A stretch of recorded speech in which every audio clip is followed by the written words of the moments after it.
This video will give you some additional examples from the classwork from 6.2.6 on solving equations. If you're struggling with solving equations, you may want to look at these examples. So for this first one, we have -3 plus x equaling 2 times the quantity x plus 3. So our first step would be to use the distributive property. We're going to distribute the 2, the x term, and to the 3. So we're going to end up getting -3 plus x equaling 2x plus 6. And then behind that, we're going to put dp, standing for distributive property. So again, we need to show what our step was that got us there. Then we want to again think about the fact that we want the variable term on one side, the numerical term on the other. I typically deal with the variable term first. So I'm going to bring the x over to both sides, or to the one side, pardon me, by subtracting it from both sides. So in other words, I'm going to subtract x from the left side and the right side.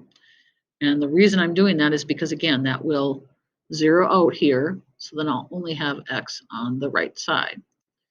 So when I do that, the -3 will come down. This again zeroes out. The equal sign will come down. 2x minus x is x, and then the plus 6 comes down. So now I only have the variable term on the right side, which again was my goal, to get it on one side. Then I need to get rid of the numerical term. In other words, I want to get the x by itself. So how do I get rid of a plus 6? I'm going to go ahead and subtract 6 from both sides. Again, what I do to one side, I have to do the other. The reasoning again behind this is the plus 6 and the minus 6 will zero out, which is my goal, to get x by itself. So a -3 plus a -6 would give me a -9.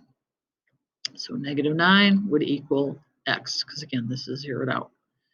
For testing the value or checking your work, what you're going to do is go back to this original equation and replace x here and here with what you're saying the x value is, which is -9. So -3 plus -9 equals 2 times the quantity, -9 plus 3. And then just go ahead and solve that. You are allowed to use a calculator. And what you find is -12 equals -12, which checks. Since the left side equals the right side, it means we have correctly solved the equation. X does equal -9. For this one, we would not have to do the distributive property first because we don't have that set up. So, if we look at this, we had our distributive property, but in this one we do not.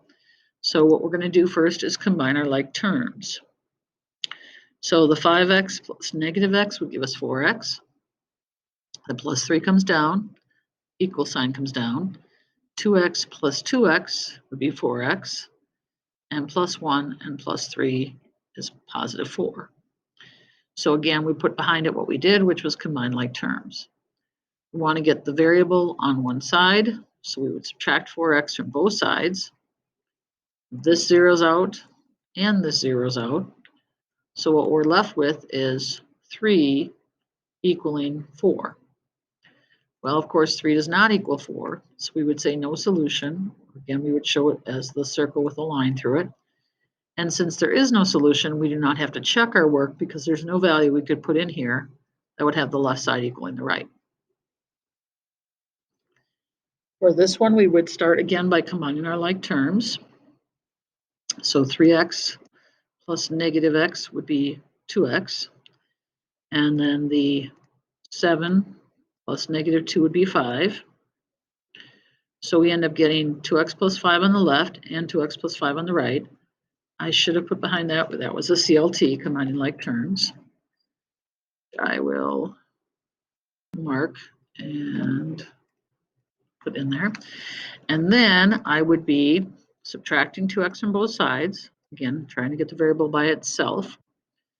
This would zero out, this would zero out. So we get 5 equal to 5. Well, that's always true. 5 will always equal 5. So we say infinite number of solutions, meaning anything we put in to test for x will have the left side equaling the right side. So all numbers or infinite number of solutions. And again, you don't have to check your work there because everything would check. For this one, we would start by getting our variable by itself, which means we'd have to subtract 4 from both sides. So this would zero out. Our negative 3x would come down, and our 2 minus 4 would be negative 2. Again, we don't want negative 3x, we want just x, so we're going to divide by negative 3. This will create a giant 1, so just get 1x or x, and negative 2 divided by negative 3 is 2/3. We would have to check our answer, because if you get a solution, you check it, go back to that original equation and replace x with that value. So 4 plus negative 3 times 2/3 equals 2. You end up getting 4 plus negative 2 equals 2. 2 equals 2, and of course that does check. So again, that means that the solution we found, x equal to 2/3, is correct. For this one, again, start by combining your like terms. So we get 3x plus 3, and then the 4 plus negative 1 is 3 plus x. Subtract x from both sides because we want to get x only on the one side. This zeroes out. So 3x minus x is 2x plus 3 equals 3. Subtract 3 from both sides. 2x equals 0. And then you can divide by 2, and you get x equal to 0. Now this is not the same as no solution. X equal to 0 is a solution. It's solving it and finding that x equals 0. So again, we would put it in to check it.